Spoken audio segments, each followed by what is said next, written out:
طالبان ایرانی Taliban, Taliban Russian Taliban, Taliban American Taliban. 2013 کے بعد پاکستان اور طالبان میں جو قلبی تعلقات تھے ان میں کمی واقع ہوئی. امریکہ جو ہے وہ کافی حد تک وہ بیزار ہو گیا تھا افغانستان سے. ان کو پتہ نہیں لگ رہا تھا کہ دوست کون ہے دشمن کون ہے. طالبان جو ہے وہ صرف انہوں نے ٹیک اوور پہ اکتفا کیا اور انہوں نے آ کر افغانستان پہ قبضہ کر لیا. کچھ اخبار ایسے بھی ہونے چاہیے جو کہ حکومت کے علاوہ دوسرے جو اطراف ہیں ان کو بھی کور کریں. کرزئی صاحب کو کچھ پسند نہیں آیا اور کہنا نہیں چاہیے مجھے بے عزت کر کے افغانستان سے انہوں نے نکالا.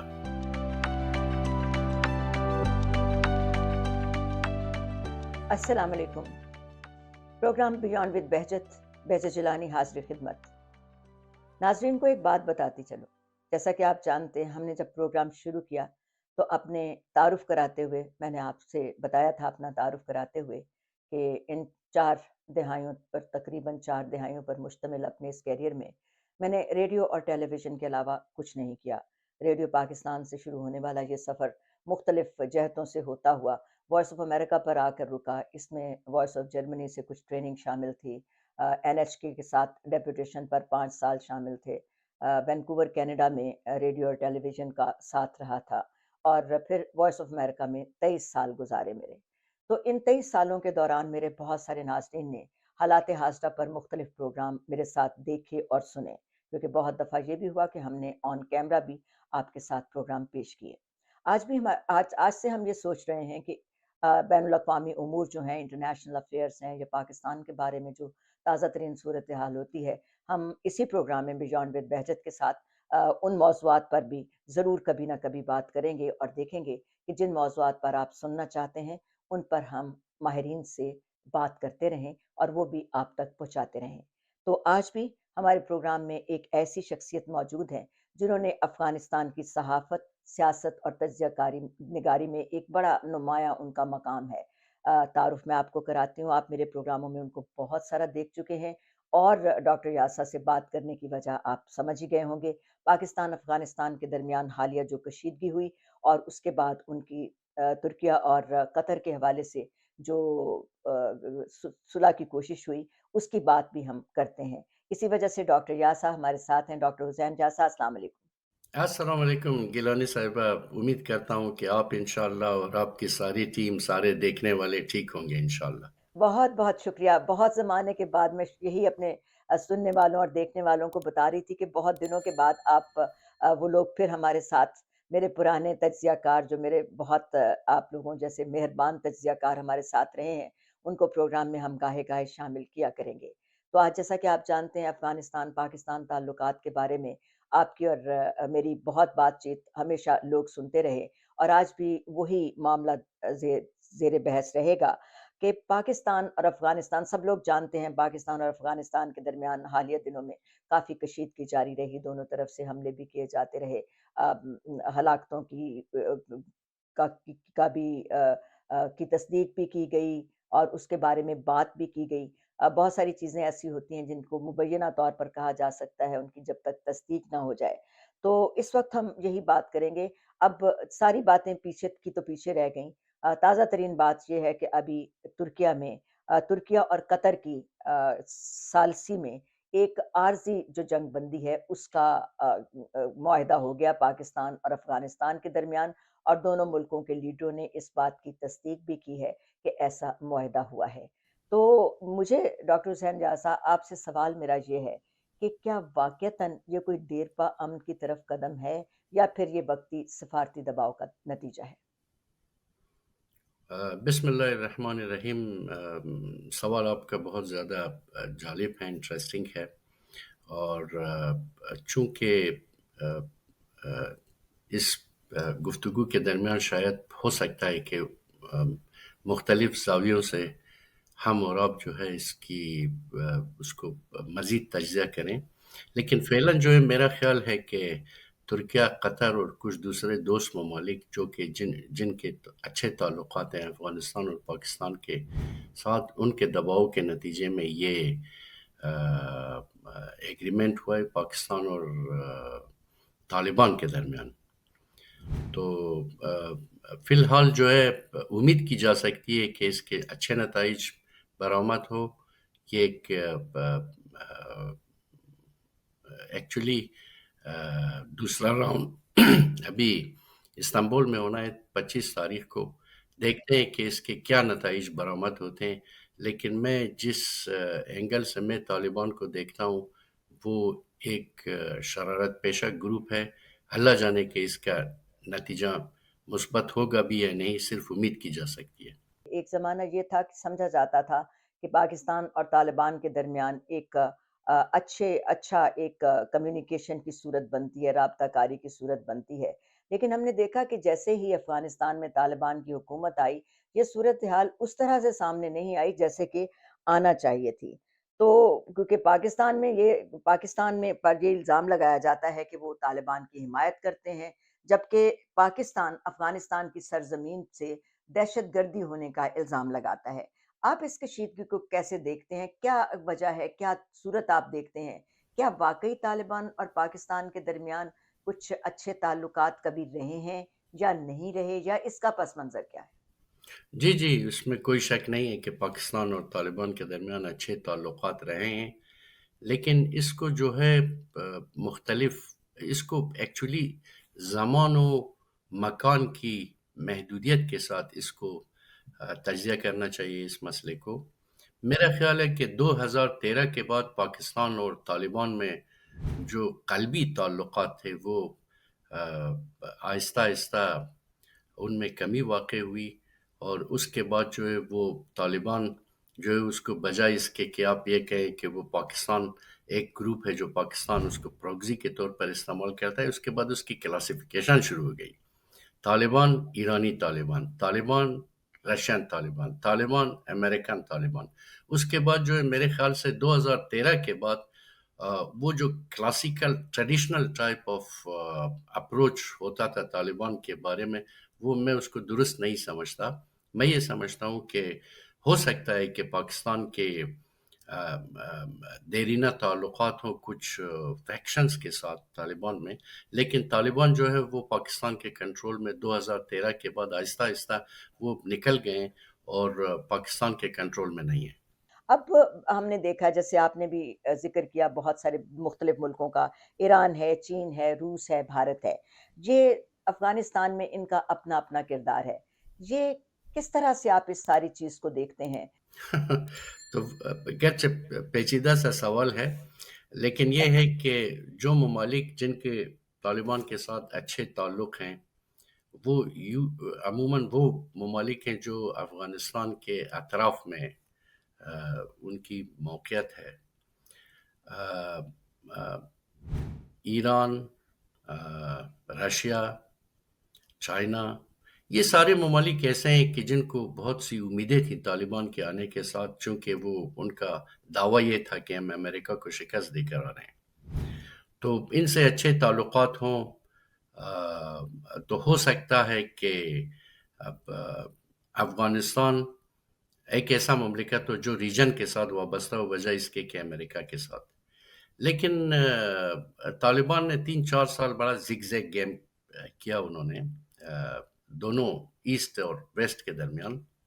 اور اس کے علاوہ جہاں تک امریکہ کا سوال ہے، اوکے، امریکہ جو ہے وہ کافی حد تک وہ بیزار ہو گیا تھا افغانستان سے. ان کو پتہ نہیں لگ رہا تھا کہ دوست کون ہے، دشمن کون ہے. ہمارے پریزیڈنٹ صاحب کرزئی صاحب ہوا کرتے تھے اور اشرف غنی، وہ کبھی طالبان کو بھائی خطاب کرتے تھے، کبھی دشمن خطاب کرتے تھے. عجیب سی کنفیوژن تھی.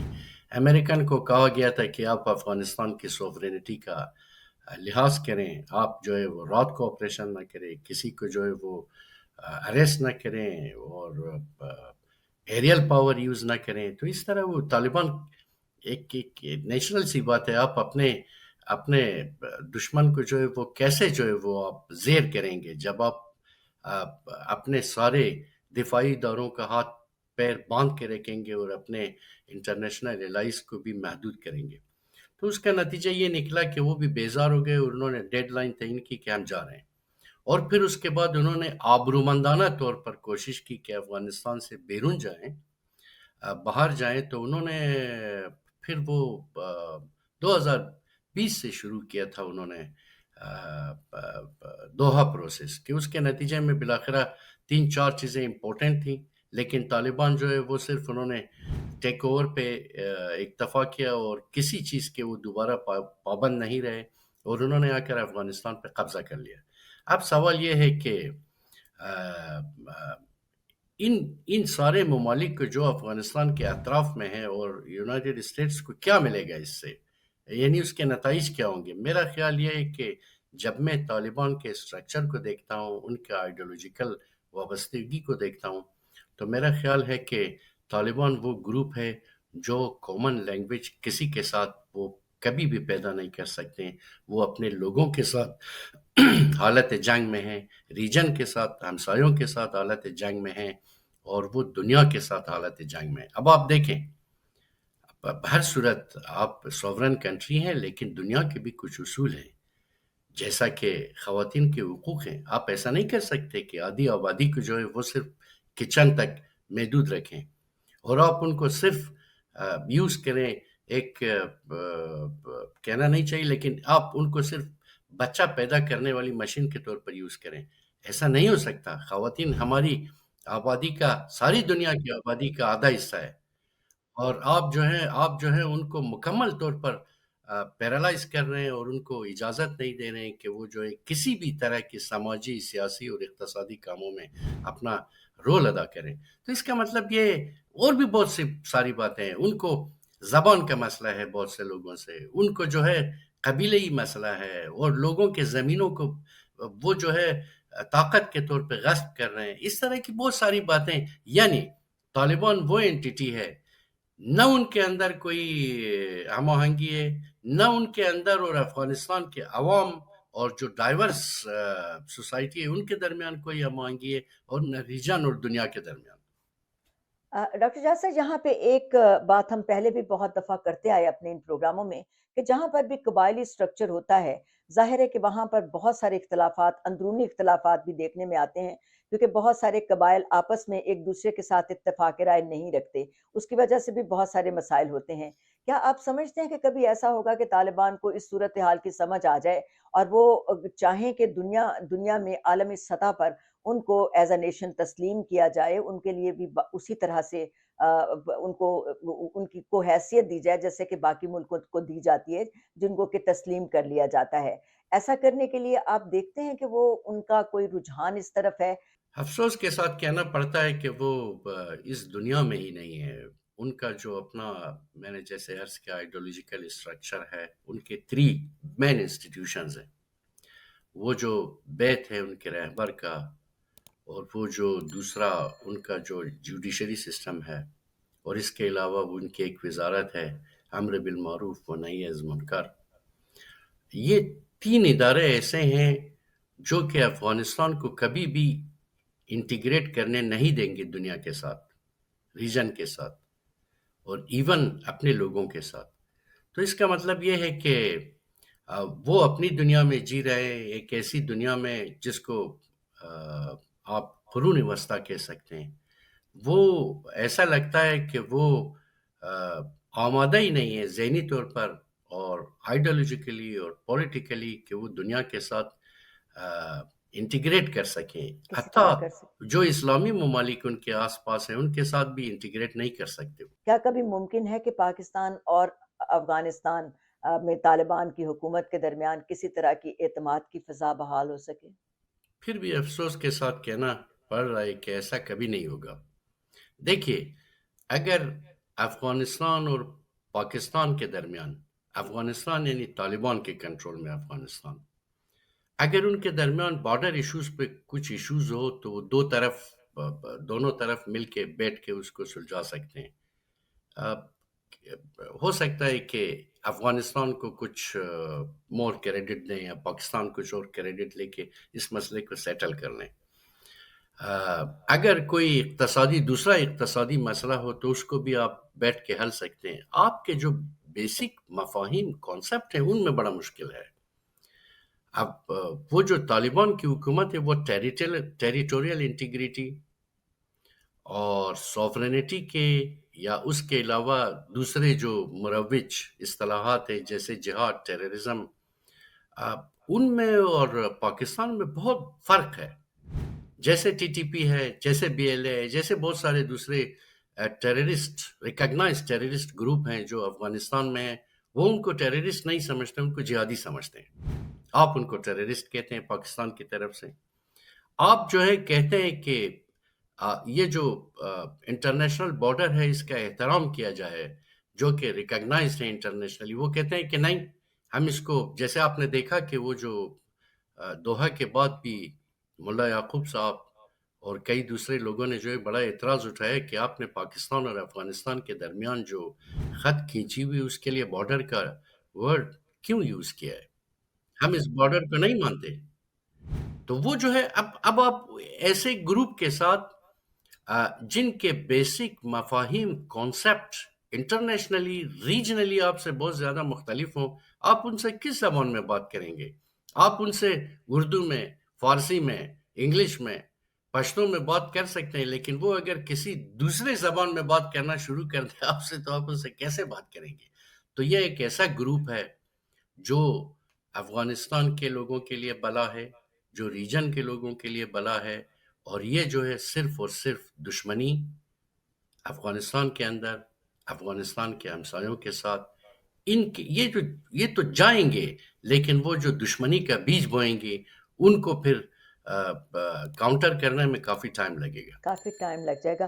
تو مجھے یہ بتائیے کہ جہاں پہ اتنا حساب کتاب خراب ہے، ملک کے اندرونی حالات بھی ہیں، جیسا کہ آپ نے تھوڑا سا بات بھی کی، ہمیں بھی اندازہ اس کا، میڈیا آؤٹلیٹس بند کر دیے گئے، خواتین کی باہر ملازمتیں کرنے پر پابندیاں لگا دی گئی، حتیٰ کہ تعلیم پر پابندی لگا دی گئی، جس پر بین الاقوامی سطح پر بہت زیادہ شور بھی ہوا، بہت سارے دباؤ بھی ہیں. تو کیا آپ سمجھتے ہیں کہ افغانستان میں کسی وقت کوئی متبادل قوت، کوئی آلٹرنیٹ بھی سامنے آ سکتا ہے، یا کوئی ایسی صورت ہی نہیں، کوئی اور لیڈرشپ نہیں ہے جو کہ ایسا کر سکے؟ کیوں نہیں؟ میں تو پرسنلی لیڈرشپ، اس لیڈر کو ہٹائیں اور دوسرا لیڈر لیں، اس کا حامی نہیں ہوں بیسیکلی.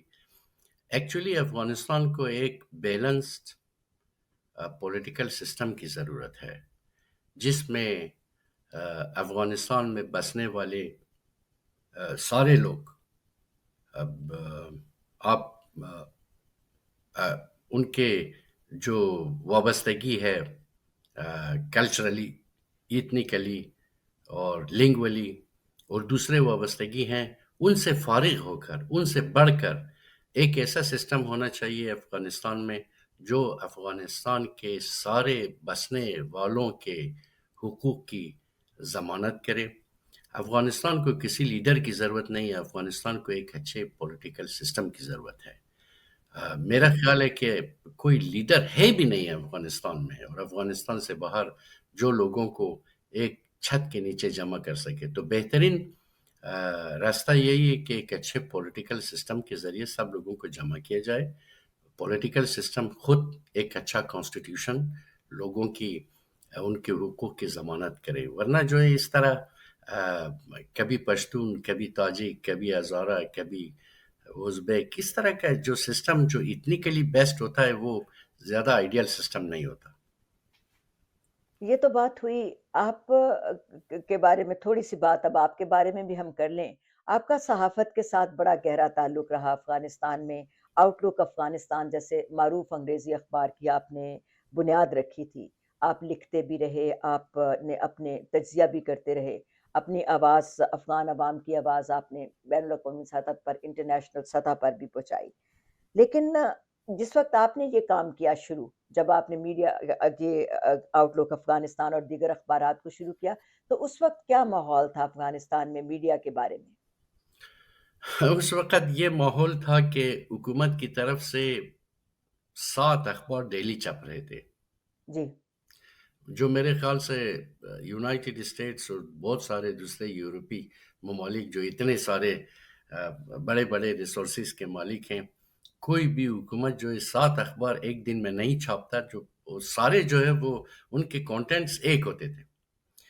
تو یہ وہ زمانہ تھا جب میں نے پہلی دفعہ 2004 میں یا کہ وہ انگلش اخبار کی وہ داغ بیل ڈالی، the daily out look Afghanistan, in content کے لحاظ سے، اور دوسرا جو ہے قد اور قوارہ جو اس کا اسٹائل ہے، سائز ہے، اس کے لحاظ سے بڑا اسٹینڈرڈ تھا وہ. تو کافی اچھے سارے لوگ مجھے مل گئے تھے کہ وہ انہوں نے کام کیا میرے ساتھ، اور بہت کم وقت میں ہم نے اپنی جگہ بنا لی افغانستان میں. اور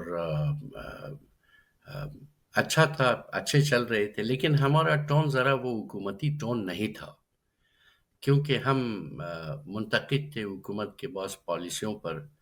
اور ضروری بھی نہیں کہ ہر اخبار جو کسی ملک میں، وہاں پہ تو ایک سسٹم آیا تھا، کہتے تھے کہ ڈیموکریٹک سسٹم ہے، ضروری نہیں ہے، وہ تو کمیونسٹ سسٹم تھا نہیں. تو وہ جو ہے وہ کچھ اخبار ایسے بھی ہونے چاہیے جو کہ حکومت کے علاوہ دوسرے جو اطراف ہیں ان کو بھی کور کریں. تو میرے خیال سے پھر وہ کرزئی صاحب کو کچھ پسند نہیں آیا، اور جو ہے میں یہ کہتا ہوں کہ کہنا نہیں چاہیے مجھے، بے عزت کر کے افغانستان سے انہوں نے نکالا. اور اس کے باوجود میں نے جو جلا وطنی اختیار کی، اس کے باوجود بھی آن لائن کام کرتا رہا، اور یہ چلتا رہا جب تک کہ طالبان کی حکومت ہے. چونکہ ہم طالبان کے بھی منتقد تھے، تو اس کے بعد طالبان کے آنے کے بعد کام نہیں ہو سکتا تھا، تو وہ بند ہو گیا. اور اس کے بعد طالبان جو ہے دوسرے سارے میڈیا آؤٹلیٹس کو بھی جی آہستہ آہستہ بند کر رہے ہیں. ڈاکٹر جہاں صاحب، کوئی ایسا دور یاد ہے افغانستان کا آپ کے اپنے آپ کی اپنی یادداشت کے اندر، جس کو آپ سمجھ سکیں کہ وہ بہتر تھا افغانستان کے لیے، افغانستان کے لوگوں کے لیے، ایک ملک کی حیثیت سے؟ کچھ یاد پڑتا ہے کوئی؟ بتائیے اپنے ناظرین کو ہمارے کہ کون سا ایسا وقت تھا جو آپ کے خیال میں اس سارے حالات کے مقابلے میں بہت بہتر تھا؟ دیکھیے، افغانستان جو ہے وہ بحث ایک ماڈرن کنٹری 1919 میں آزاد ہوا ہے. اس سے پہلے جو بھی تھا اس کو آپ ایک ماڈرن اسٹیٹ نہیں کہہ سکتے. پاکستان آزاد ہوا ہے 1947 میں. پاکستان جو ہے ایک ریجنل پاور ہے، ایٹامک پاور ہے. ٹھیک ہے، وہ جو اقتصادی لحاظ سے جو ہے اتار چڑھاؤ کبھی امریکہ میں بھی ہوتا ہے، اور دنیا کے دوسرے علاقوں میں بھی ہوتے رہے. پاکستان اس مشکل وقت سے گزر جائے گا. پاکستان ایک پاور ہے، لیکن افغانستان ابھی تک لنگڑاتا چل رہا ہے. کیوں؟ کیونکہ افغانستان میں جو حکومتیں آئی ہیں، افغانستان میں انہوں نے کبھی بھی اس بات کے اوپر توجہ نہیں دی کہ افغانستان کو ایک مرفہ، ایک ایسا اسٹیٹ ہونا چاہیے کہ سارے لوگ جو ہیں اس میں بھائی چارے کے ساتھ، انسانیت کے ساتھ، اور ایک مسالمت آمیز اپروچ کے ساتھ ایک دوسرے کے ساتھ رہیں اور بھائی بن کر رہیں. تو یہ افغانستان میں کبھی بھی نہیں ہوا. آپ کہہ سکتے ہیں کہ آپ کا جو دہائے ڈیموکریسی جسے کہتے ہیں، ڈیموکریٹک ڈیکیڈ جس کو کہتے ہیں، 1963 سے 1973 تک شاید بہتر تھا. لوگ اپنی آواز پہنچا رہے تھے دنیا کو، اور تھوڑا سا ایکٹیویٹی بھی ہوتا تھا پولیٹیکل. داؤد خان کے زمانے میں ڈیولپمنٹ کے لحاظ سے اوکے آپ کہہ سکتے ہیں، لیکن افغانستان میں کبھی بھی کوئی ایسا سسٹم نہیں آیا جو لوگوں کے دلوں کو فتح کر سکے. انہوں نے لوگوں کے جسموں پہ تو فتح کر لیا، لیکن لوگوں کے دلوں پہ کبھی، امید کرتا ہوں کہ انشاءاللہ شاید افغانستان کے لوگوں نے جو بھی گناہ کیے ہوں، اللہ تعالیٰ ان کو معاف فرمائے، اور کوئی ایسا سسٹم آئے افغانستان میں کہ وہ واقعی انسانی ہو، جس میں عورتیں، مرد، جس میں مختلف زبانیں بولنے والے، مختلف کلچر سے تعلق رکھنے والے سارے لوگ جو ہیں وہ انسان کی طرح ایک دوسرے کے ساتھ برادرانہ طور پر، خواہرانہ طور پر، ایک پرامن طور پر زندگی کر سکیں. آپ نے اپنی جلا وطنی کی بات کی. جرمنی میں آپ کا قیام ہوا. یہ تجربہ آپ کا کیسا رہا؟ ملک سے باہر نکل کر جلا وطنی کی زندگی گزارنا. یا ہم لوگوں کو یہ بھی بتاتے چلیں کہ ڈاکٹر حسین جہاں صاحب پیشے کے اعتبار سے ڈاکٹر ہیں، تو کس طرح سے آپ کا یہ تجربہ رہا؟ ڈاکٹر صاحب بتائیے، کیونکہ بہت سارے آپ کی طرح افغان ہمارے بہن بھائی جو ہیں وہ اسی طرح جلاوطنی کا شکار ہیں. تو کیا کیا آپ کا نے محسوس کیا کس طرح سے؟ آپ کے پاس تو خیر بہت پراپر تعلیم بھی تھی، سارا کچھ تھا، پھر بھی یہ تجربہ کیسے آپ اس کو دیکھیں گے؟ دیکھیے، پہلی بار آپ کو بتا رہا ہوں کہ میرے پاس 2 ڈگریاں ہیں. ایک جیسے کہ آپ نے کہا کہ ڈاکٹر ہوں، اور دوسرا جو ہے دوسرا ڈپلومہ میرا اس میں ہے جرنلزم میں. اچھا. لیکن خیر. لیکن بہر صورت آپ جب کسی دوسرے ملک میں جاتے ہیں تو آپ کو جو ہے ایک پروسیس ہوتا ہے بڑا پیچیدہ سا، اس کو کہتے ہیں انٹیگریشن کا پروسیس. اگر آپ ذرا بڑھتی عمر کے ساتھ وہاں پہ جائیں، 40 کے بعد یا 50 کے بعد، تھوڑا سا مشکل ہوتا ہے یہ پروسیس. لیکن وہ جو بچے ہوتے ہیں وہ انٹیگریٹ کر جاتے ہیں. اور میں ابھی بھی میری ساری ایکٹیویٹی افغانستان کے ساتھ ہے، اور میں ابھی اس وقت جب میں آپ سے بات کر رہا ہوں تو میں وہ طالبان کے سب سے بڑے مخالف وہ جو کولیشن ہے اس کا اسپوکس پرسن بھی ہوں. سارا وقت افغانستان کے ساتھ مصروف رہتا ہوں، لکھتا ہوں اور بات کرتا ہوں، اور کانفرنسز وغیرہ میں آل اوور دا ورلڈ شرکت کرتا رہتا ہوں. لیکن وہ جو ہے وہی بات ہے کہ اب میں عمر کے جس حصے میں ہوں اس طرح کا انٹیگریشن تھوڑا سا مشکل ہے. مشکل ہو جاتا ہے.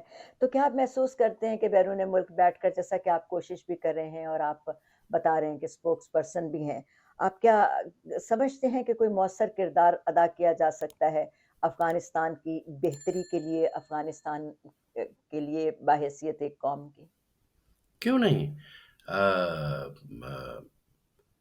افغانستان کے لوگوں کی آواز جو وہاں پہ مکمل طور پر ایک جینڈر اپارٹائڈ کا ایک جو انوائرمنٹ بنا ہوا ہے افغانستان میں، افغانستان کی عورتوں کی آواز کو بلند کرنا، افغانستان کے جو دوسرے ڈیفرنٹ وائسز ہیں جو طالبان کے مخالف ہیں اور انسانی اقدار پہ وہ یقین رکھتے ہیں، ان کی آواز کو بلند کرنا. اسی طرح کے دوسرے بہت سارے ایکٹیویٹیز ہیں، ان کو تھوڑا سا ہلکے ہاتھوں نہیں لینا چاہیے. یہ بھی بڑا امپورٹنٹ ہے. جو چیزیں ہم باہر رہ کے کہہ سکتے ہیں وہ افغانستان کے اندر ممکن نہیں ہے، چونکہ وہاں پہ ایسے گروہ کی حکومت ہے جو اسلام کے جید علماء جو اسلامی دنیا میں ہیں، وہ ان کی نظر میں بھی وہ درست نہیں ہے، اور افغانستان کے عوام کی نظر میں بھی درست نہیں ہے. اچھا، آپ بالکل آخری سوال، بڑا عام سا سوال ہے لیکن میرے نزدیک یہ سوال بڑا اہم ہے. آپ کو لوگ سنتے ہیں اور خاص طور پر نوجوان نسل کے لیے بھی آپ نے بہت کام کیا ہے. وہاں پر آپ کی آواز سنی جاتی ہے، مختلف حلقے آپ کو بہتر طور پر جانتے ہیں.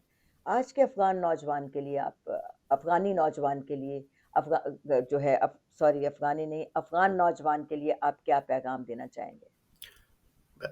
گرچہ میں اس اسٹیٹس پہ نہیں ہوں کہ پیغام دوں، لیکن میری خواہش یہ ہے کہ افغانستان سے مربوط مختلف زبانوں میں بات کرنے والے، مختلف قومیتوں سے تعلق رکھنے والے، جغرافیائی لحاظ سے جو ڈائیورسٹی ہے اس میں بسنے والے، وہ جو ہے ان سارے تعلقات سے بالاتر ہو کر، اور جو جسے ہم فارسی میں کہتے ہیں کہ ایک اپروچ ہونا چاہیے، شہروند محور، سٹیزنری اپروچ ہونا چاہیے ان کا، کہ دنیا کے نئے اقدار کیا ہیں، اور یہ جو تعصب ہے، تعصب کی اینکوں کو ہمیں اتارنا پڑے گا، اور صرف انسانی اقدار، ڈیموکریٹک اقدار، جس میں کسی بھی قسم کا کوئی تعصب نہ ہو. ہمیں اس پہ مل کے افغانستان کو ایک ایسا کنٹری بنانا ہے جس پہ سب کو فخر ہو. یہ جو موجودہ افغانستان ہے یہ تو زجرآور ہے، اور اس پہ کسی کو کوئی افتخار نہیں. تو ہمیں ایسا افغانستان چاہیے جس پہ سب کو فخر ہو، جو اپنے لوگوں کے لیے مشکل زا نہ ہو، جو ریجن کے لیے مشکل آفرین نہ ہو، جو دنیا کے لیے درد سر نہ ہو.